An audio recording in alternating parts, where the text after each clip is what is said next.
കൊടുങ്ങല്ലൂർ നഗരസഭ Thiruvallur Ayurveda hospital 4ാം ward Vayalar വികസന സമിതി എന്നിവയുടെ സംയുക്ത ആഭിമുഖ്യത്തിൽ ആയുർവേദ മെഡിക്കൽ ക്യാമ്പ് സംഘടിപ്പിച്ചു.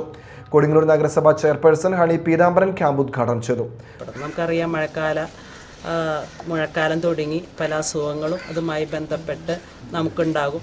അപ്പോൾ അതുമായി ബന്ധപ്പെട്ടുകൊണ്ട് തന്നെ നഗരസഭ എല്ലാ വർഷവും ഇതേപോലെയുള്ള ക്യാമ്പുകൾ സംഘടിപ്പിക്കേണ്ട. ആയുർവേദ മേഖലയിൽ നമുക്ക് 3 ഹോസ്പിറ്റലാണ് നിലവിലുള്ളത്. ആ 3 ഹോസ്പിറ്റലിൻ്റെയും കീഴിൽ ഇതേപോലെ 3 ക്യാമ്പുകൾ, അതിൻ്റെ തുടക്കം എന്നുള്ള രീതിയിൽ ആദ്യത്തെ ക്യാമ്പ് ഇന്നിപ്പോൾ ഈ വാർഡിലാണ് നമുക്ക് കിട്ടിയിട്ടുള്ളത്.